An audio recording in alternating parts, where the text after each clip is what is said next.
to Elevate Louisiana Engage podcast.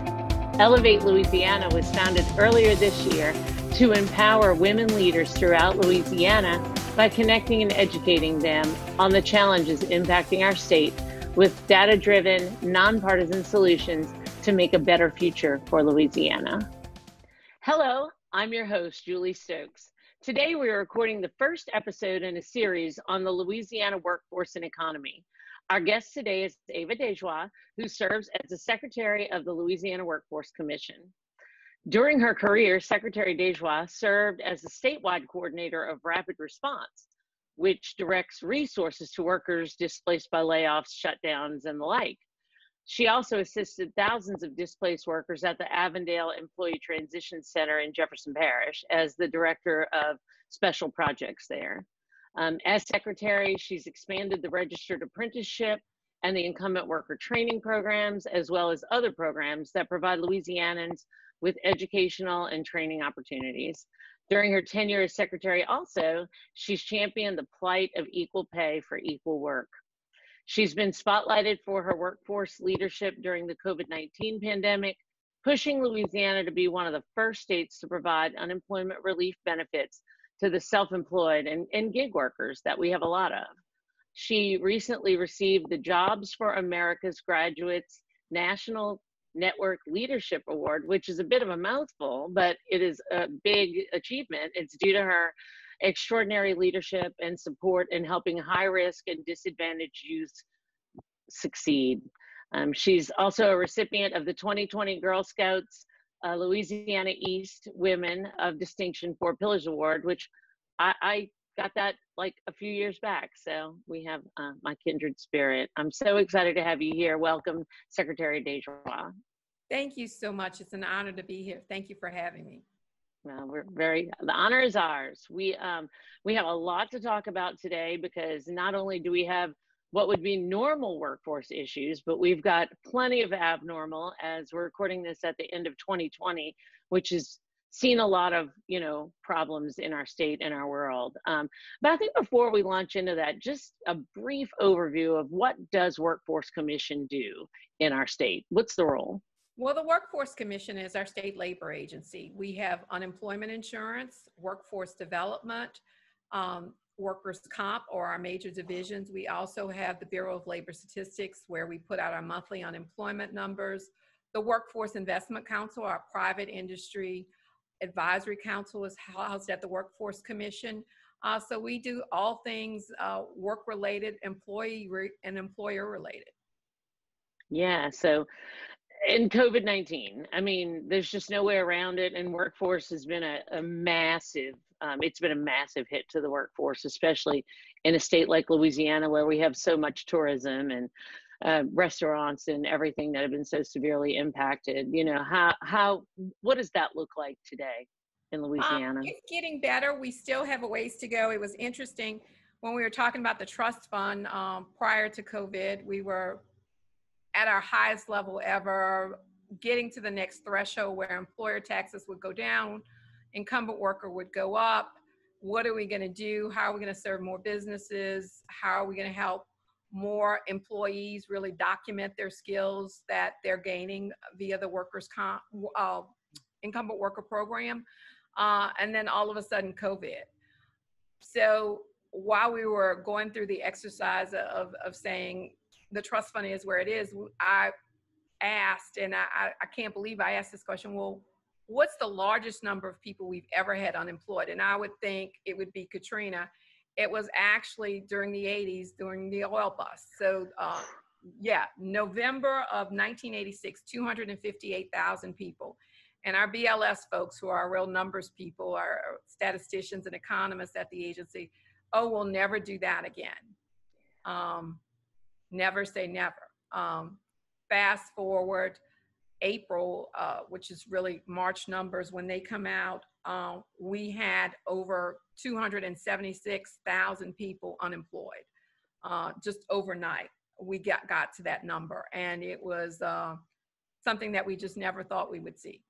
Well, and just to put it in perspective, I don't think the population of Louisiana is overall that much greater than it would have been in 1986. No. So you Yeah. it's huge. And you would think after Katrina, the numbers after Katrina were nowhere in comparison. 236,000 people were unemployed in November of 2005. The third high after that, I want to say, was December of 2010, when we had about 174,000 people unemployed. Still very much tied to oil and gas. Yeah, right. And the hurricanes, things that we never escape.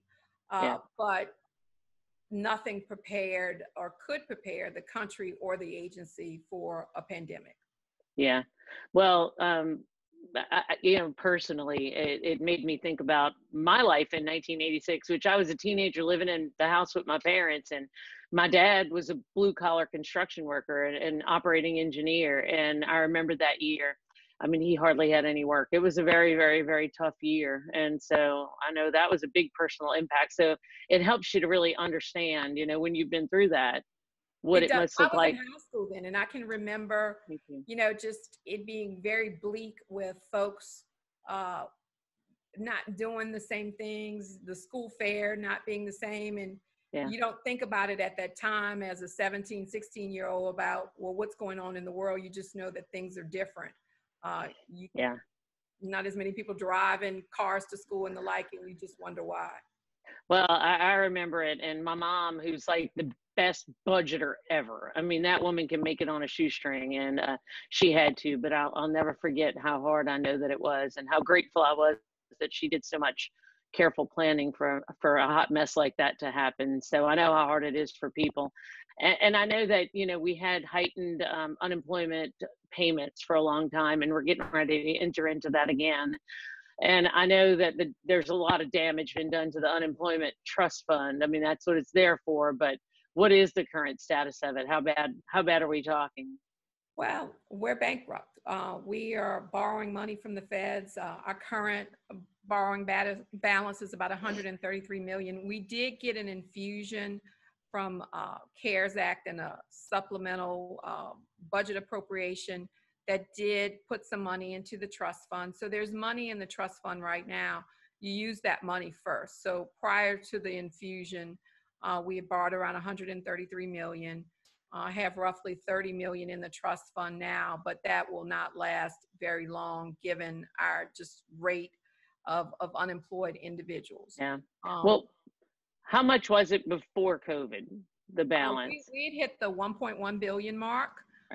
When we went to Revenue Estimating Conference, which it's required that we go in September, we had reached a new high, had exceeded collections, payments were down, and we were really looking at the 2020 Revenue Estimating Conference, putting us at a level where instead of the first $7,700 of wages that employers pay taxes on, that would have been reduced to $7,000. And the taxable rate would have gone down as well. So we were very excited. That would have, benefited every single business in the state that pays into the system. We were planning for that and really excited about the fact that we'd been able to incrementally upgrade our systems, do it in a responsible way, still keep taxes down, still keep everything flowing and moving, but keep the cost to businesses down. And it was consistently rated by the most conservative of tax watchdog groups as one of the best in the nation. Yeah. So, and I want to note that before we talk about what do we do? Is I remember when I did all my research about the tax environment, the business tax environment in Louisiana, and that the brightest spot in Louisiana was that we were ranked fourth from the top. And I think a few years before that, we were rated second from the top in our unemployment insurance tax situation. And but why? I was so excited when I saw that because it was like 50th in sales tax and all these things. You're like, yes, a shining beacon of hope. But and obviously the balance and being able to go down on taxes was actually one of those things. But how are our benefits compared to other states? Is that one of the reasons why we're ranked so high, or what's going on there? Well, that does, of course, impact the balance. Our weekly benefits are $247, our maximum weekly state benefit allowance. That is among the lowest in the nation, third lowest, in fact. So only Mississippi and New Mexico are lower than, definitely Mississippi. New Mexico, I believe, is the other that we are lower than. So that, even though unemployment is meant as a safety net, $247 a week is not much of a safety net if you've lost your job through no fault of your own. The triggers that were set up in statute in Title 23 after the trust fund went broke in the 80s provides for a reexamination of that, and it has not kept pace with what the cost of living and the like would clearly demonstrates. Is that something that has to be changed legislatively? It is. It's something that has to be changed legislatively. And I think the way that our trust fund is set up, the triggers that are in statute, how it operates, are very well thought out. They were the result of the trust fund going back in the 80s, going bankrupt in the 80s, and it was what I've often heard referred to as the Great Compromise, where lobby and organized labor, at that time Vic Busey and Ed Steimel, got together and worked together because, you know, Vic Busey representing workers said, if we don't have businesses, workers can't survive either. We need each other. How do we make this work? And so it was a time when people came together around an issue and a cause. And I'm more than sure both of those gentlemen are dead, but that they, you know, they've gone on, but that they would, I believe that they would say, I didn't get everything exactly as I would have wanted it, but all in all, it was a good compromise. I think it speaks to the type of compromise and the type of statesman we'll need. Both of those gentlemen are regarded as true statesmen. And I think that is the type of leadership that we'll need going forward to fix the unemployment insurance trust fund and all of the other issues that we're now facing. And it will be a seminal moment. Yeah. So, I mean, you know, one of the things that I thought about coming into knowing that I was going to talk to you this morning, I was thinking, what would it take to fix it? You know, a lot of times, like when we talk about, you know, things that would cost companies money or that would cost individuals money to get programs right, you know, it gets sensationalized. And I have no idea, like, if you just spread it out flat between every company that pays unemployment insurance tax, I mean, how much would it be? What would that look like? What are the issues there? Well, there's certainly the talk of that. And I think we'll really have to take a look at how every company assumes some part in this. Even those companies, state agencies, government agencies, not-for-profits, we're what we call reimbursables. We pay dollar for dollar. If someone is laid off, loses their job, is terminated, and they go on unemployment, whatever the max weekly benefit that former employee is receiving, they are billed and they pay back the agency or the trust fund. I'm sorry, the trust fund. It's fair in the sense that we also have these employers who pay into the trust fund that are assessed taxes but are negative reserve ratio employers, and those are employers that given the number of people that lose their jobs annually from them, even though they're at the highest tax rate, the fund itself absorbs benefit costs to the tune of tens of millions of dollars annually. How do you balance those things? How do you spread it across everyone that's using the fund? And then a thing for the agency, of course, is we're one of the few state agencies that does not receive hardly any state general fund dollars. In fact, out of our 300 million plus operating budget, only 8 million of it is state general fund, and that's specifically for vocational rehabilitation, which is where we help those that have an illness or injury to go back to work.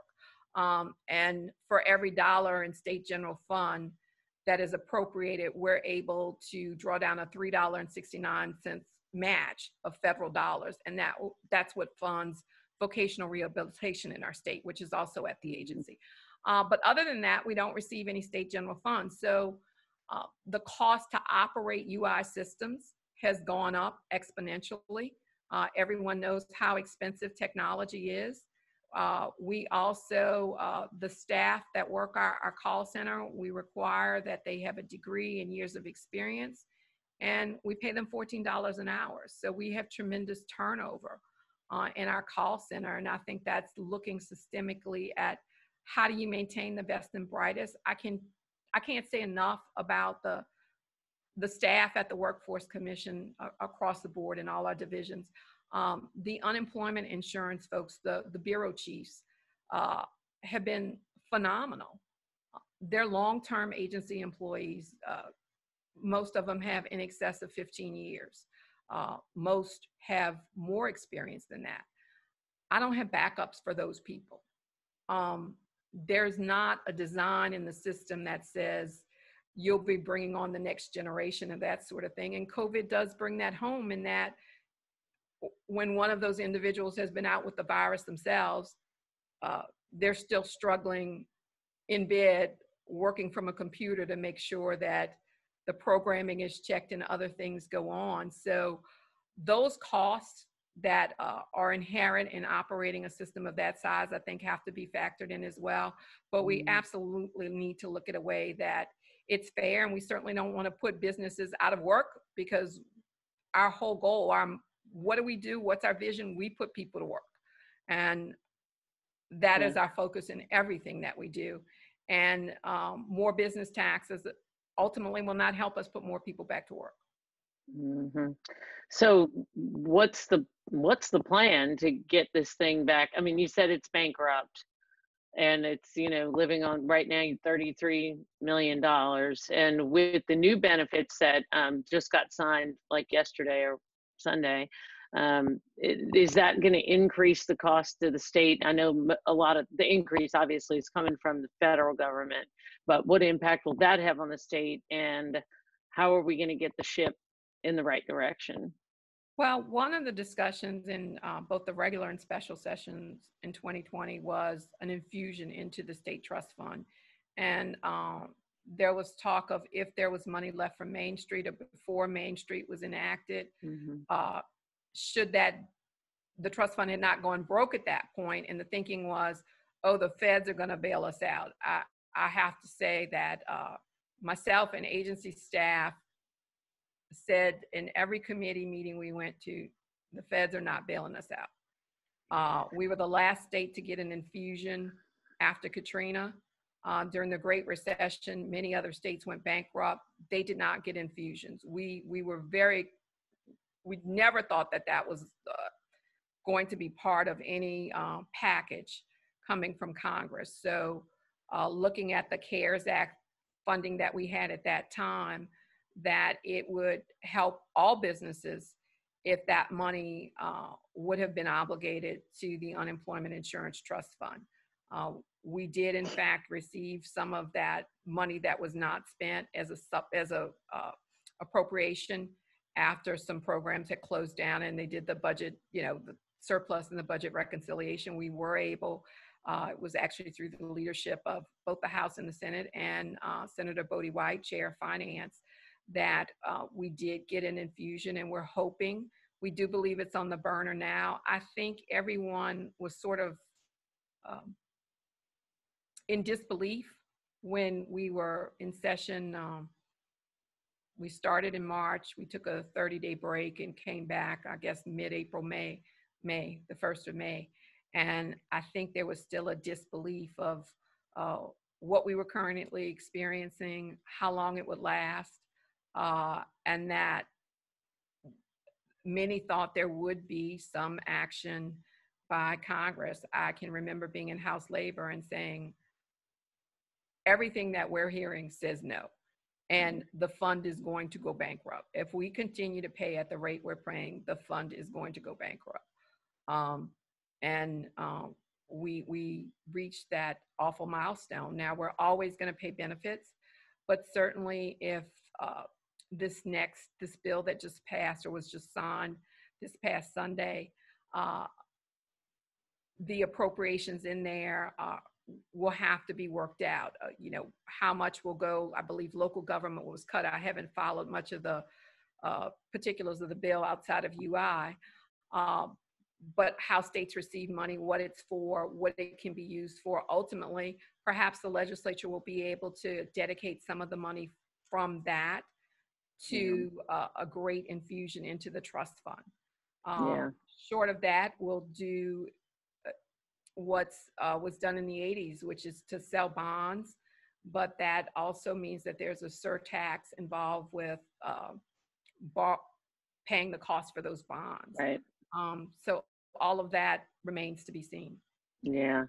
So one of the things that I know is tied to the balance in the unemployment trust fund is the incumbent worker training program.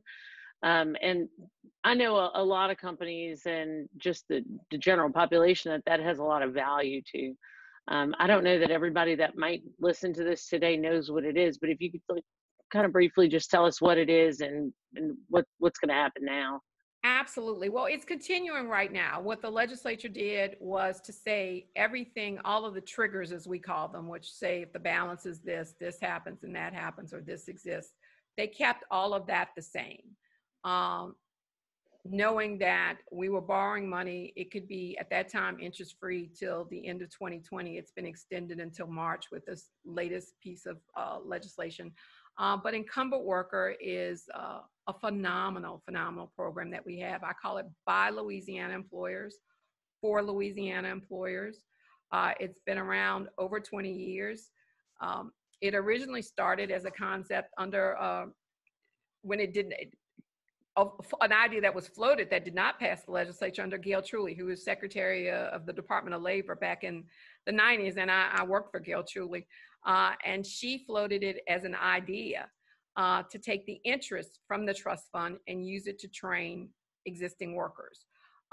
Gary Forrester became secretary after Gail Truly, and Gary, being a former member of the legislature, you guys have tremendous power and influence and a tremendous depth of knowledge. Gary was the one that carried that to fruition. It did not use the interest from the trust fund, if you will, but assessed a social charge to all employers that are paying into the trust fund that's basically equivalent to the interest.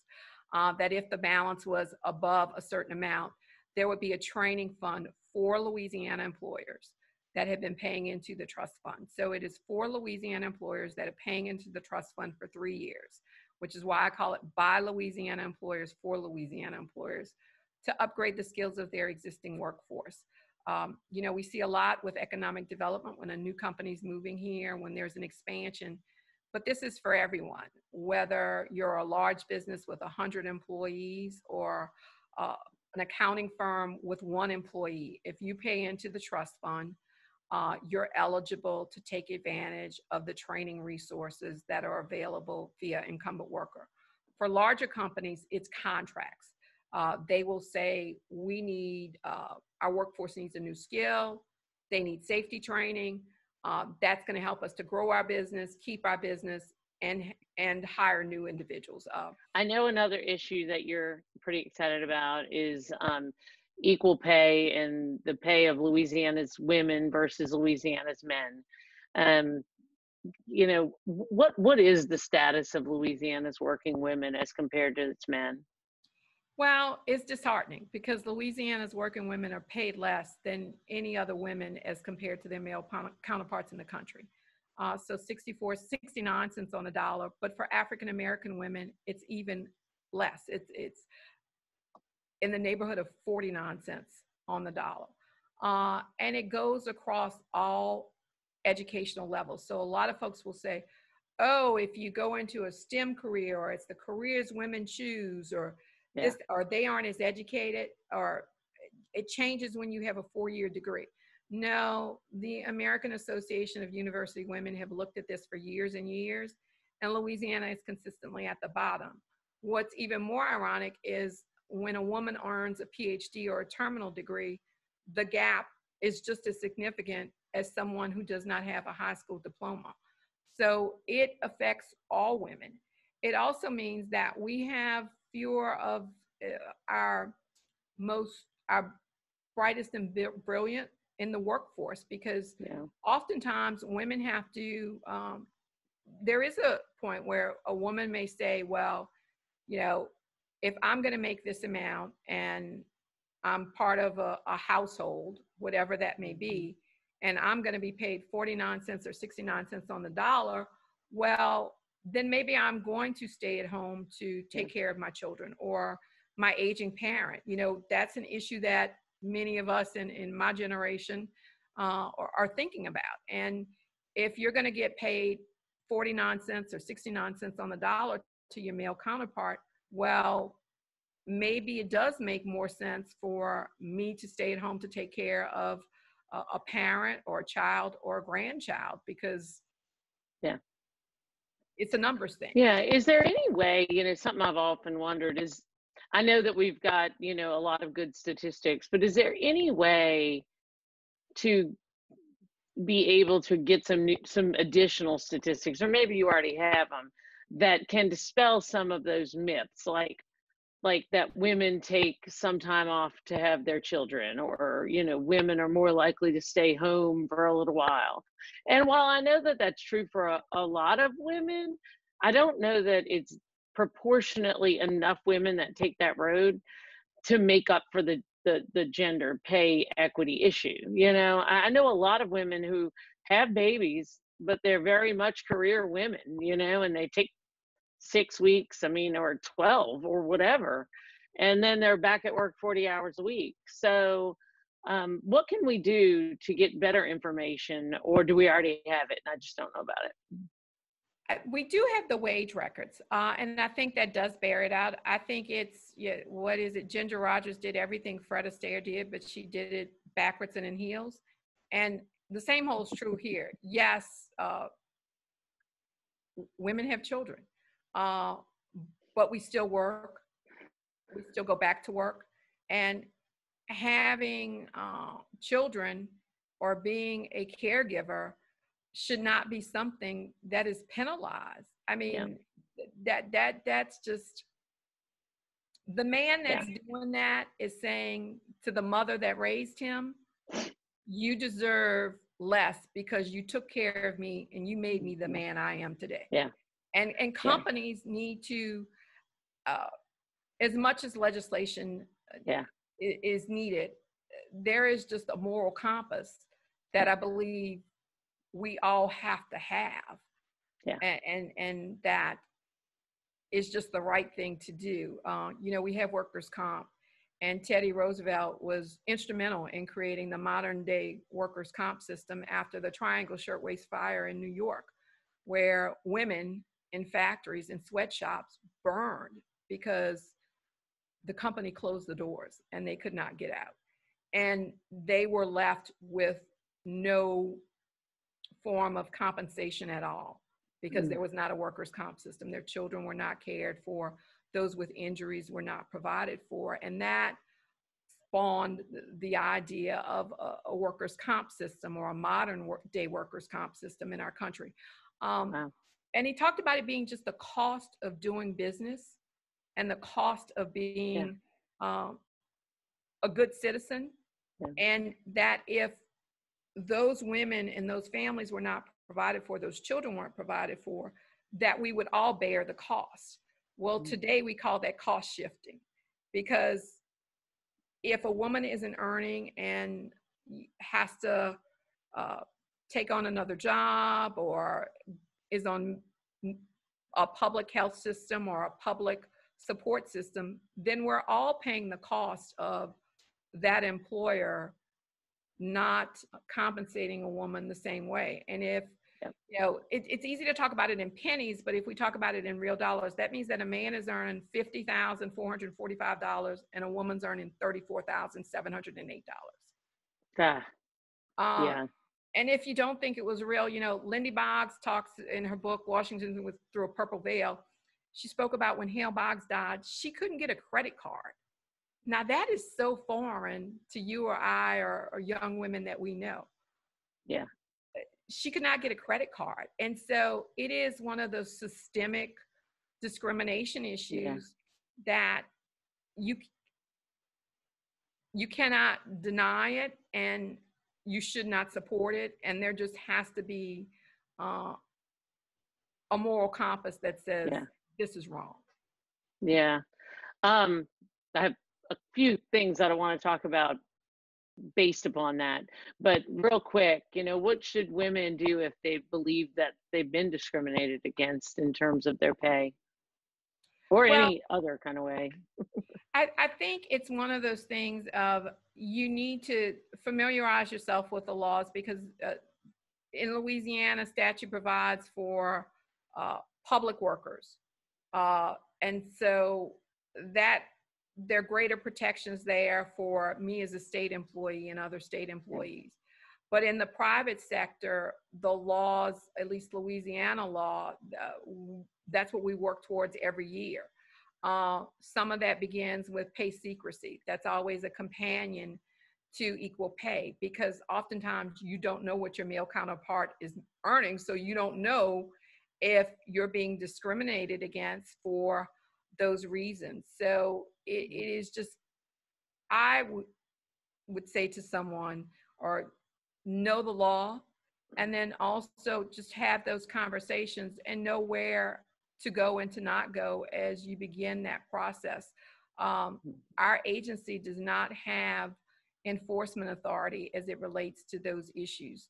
The vast majority of those issues are wage and hour issues and the like, where there are federal rules therefore, and so it's the U.S. Wage and Hour Division. There is a reporting that can occur on a state level, but it is a reporting, and from there an investigation takes place. So it is just, I think a lot of it has to do with education, and I know that that's some of the trepidation behind it is sort of, what if you didn't know, or what if the mail was there beforehand, or that sort of thing. Mm-hmm. It is companies having policies and the law or the legislation that's often authored talks about establishing a benchmark and a policy, and having companies be very transparent about those policies. So it's very, very difficult to prove those sorts of things, but companies that are transparent, companies that have a set scale with years of experience, and yes, we're not suggesting that everyone's going to always be equal. Different people have different years of experience. They come in at different rates. They transfer. They may have had another job offer, and those things are met. So there are reasons where there may be a difference between two women's pay. But it is saying, you know what, there is a base level that we are going to bring everyone in at, and that this is the pay for that level of work, regardless of who's applying. Part of it is companies not asking, what was your previous salary, and not holding that against a job applicant when they don't indicate that information, because you should pay me what you're paying me. Mm-hmm.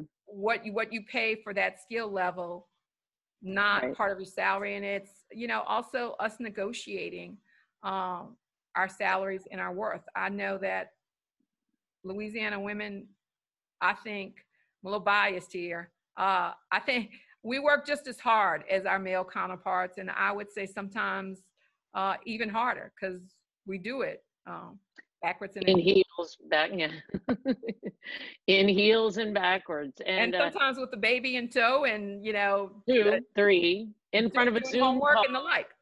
Mm-hmm. In front of a Zoom call with 3 kids in the background doing school and having to help them with their schoolwork. And we don't really have a lot of time to go into it, but I'll tell you that one of the things that Elevate Louisiana that we really wanted to embark upon, kind of a white paper project, and would really like to involve you and the Workforce Commission, is, all the setbacks to women during COVID. You've seen a lot more women, I'm guessing, and by some statistics I have seen nationally, leaving the workforce than men, because of the kids being at home. And I think it's set up a very difficult situation for our women. And I think Louisiana's women are an important piece of a successful economy in our state. Speaking of which, on the same sort of related topic, minimum wage. And I think that's probably the last thing we'll get to talk about. But, minimum wage hasn't changed since, what year was that, Secretary? 2009. 2009. So years, with no cost of living adjustment to that. And, when I was on labor committee, my first term in the House, I really took the position that that's something that the national level should be doing, that we didn't want to differentiate Louisiana from other states.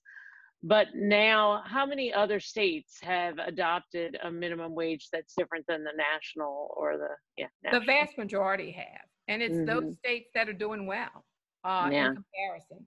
right. I often get asked, well, what about people leaving the state? And committee, when you're in committee, you're there to just give the facts and not Yeah, editorialize. But poor people are not dumb by any stretch of the imagination. Those that are struggling are not. That's going to be some of the best money managers yeah, because they can stretch a dollar. And if I am going to work in an industry that I know that I'm going to get minimum wage here in Louisiana, and that's $7.25, but I can go to X state and they have a minimum wage that is higher than the national minimum wage, then I'm going to go where I can make more money, where yeah, it is a better opportunity for my family and I. You see that a lot in Washington State, Colorado, and the like. Those areas with booming populations are those areas that, are saying we have a higher earning, yeah, higher wages. right. Now, the cost of living factors in, but many things factor in. Yeah, But raising the minimum wage draws people to your state. It draws people to you as an employer. I've had the privilege of sitting at the table with a number of employers, most notably Oshner, that said, we're going to bring people in at this level. yep, We're going to take people from our housekeeping staff and figure out how they can be a medical assistant and have an entry level rate that's in excess of $10, $12 an hour yep, for every single employee. That makes yep. them a very desirable employee that Mm-hmm. helps with retention. It also draws people to that company. And so those are all things I think that employers need to consider. One of the things is that it's often said, and this, you mentioned, what data do we have? We have the wage records, and employers report the wages that they paid. That's how unemployment insurance works. We get those wage records from employers. So we know that, and cross-referencing that with other data that we have, we know that the vast, or many people that are at the under $20,000 range remain with the same company, and they remain at that same Yeah, level. So if that's they're right. remaining at that same level, that means that it's not an entry level. Right. I heard a legislator say with the $600 and plus up just this past session, and someone who I really like and admire said, someone is a business in my district called me, and they've had an employee there that's been there for 15 years, but this $600 a week in unemployment benefits and plus up is more than they're making on their job. Well, how do you have an employee that's been there 15 years and they're not at $15 an hour yet? Yeah. After 15 years?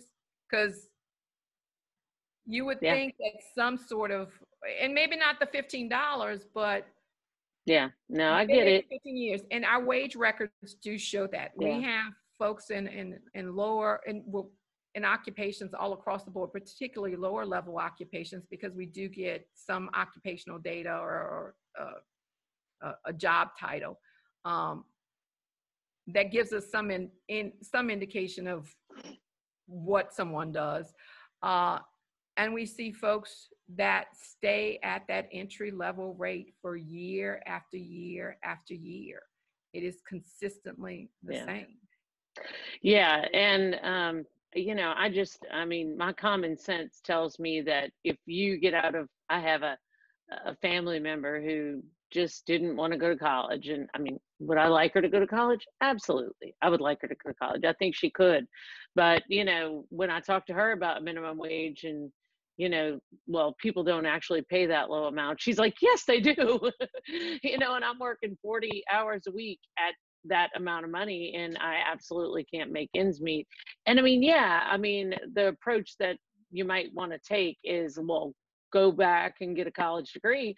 But point blank, not everybody in this world is college material. And if you can't survive on working a full-time job or even 50 hours a week at $7.25, then what happens in the case of the benefits? I mean, because let's be frank, I mean, if you can support your family easier by being on federal and state benefits than you can by working because you've got two kids to put in childcare and everything. I mean, what's the incentive to work? And then my concern then becomes if the incentive to work or the value of working isn't greater than the value of being on government assistance, people lose, I think, a significant part of what it means to be an American and to be a human, which is that purpose in life, and that I get up and I go to work and I make a contribution to society. So, I've come to realize that I think we need to do something about that. The value of work should be greater than the value of being on benefits, and just for the goodness and the sanctity of what it means to be a human being and be a productive human being. So, I hope it's something that the conversation will get more normalized and less partisan, and something that, between equal pay and the minimum wage problem, something that we can have a really lucid, rational discussion about the pragmatic effects of it, that isn't caught up in hyperbole. So when we get together in a few weeks, we'll have Secretary DeJoie and we'll have Secretary Pearson from Economic Development, and we'll have Michael Williamson from the United Way. We'll talk about the ALICE population, and what that is asset limited, income constrained, E. I can't remember what the E stands for, but these are, people that work and really can't afford to live based on just their work alone. But I'm really curious to see and can't wait to hear the debate. I think that one's going to be on February 5th, between how do we make our economy in Louisiana thrive and have our people thrive at the same time, and just build a state that is better than 48th or 49th, and really reach for the stars. And I think we have the capacity to do that. We certainly have the national or the natural resources to do it. And we've got a lot of fighting power, I'll tell you, here in Louisiana. I mean, we get kicked quite often and we get back up on our feet and climb out of that hole. And I really appreciate, Secretary DeJoie, the work that you do. And I know sometimes it might even feel a little thankless, especially in times like this where money's so tight and it's really a difficult job, but what value. And I really appreciate you. Well, that's about all the time we have for today, but I'd just like to thank you, Secretary Ava DeJoie, for being here with us today. And for those of you who are listening, if you're interested in joining Elevate Louisiana, visit our website at ellevatela.org. That's elevatela.org, but the Elevate has two L's, like as in L, E-L-L-E. Also, you can check out our upcoming Videocast interactive workshops that we'll be having. First one is going to be on January 28th. And we'll host the fiscal and tax reform conversations, and we'll have plenty of time for networking and interaction with our speakers. Then on February 5th, we'll have the secretary that we spoke to today, DeJoie, along with Economic Development, and Michael Williamson from the United Way. And then on February, I'm going to say 12th, we're going to have Dr. Sean Wilson from DOTD to talk about infrastructure. All of those will be available as a single event occurring on those 3 days around lunchtime. So we really hope that you'll visit our website and check that out, attend that. And if you're seeing this today or listening to it on your podcast, subscribe now, and also share it. Share it on your Facebook page or on your Twitter feed or wherever you can to promote it if you found it to be interesting. And we really look forward to talking to you next time. I'm your host, Julie Stokes, and have a great new year. Thank you so much. Bye-bye. Happy New Year.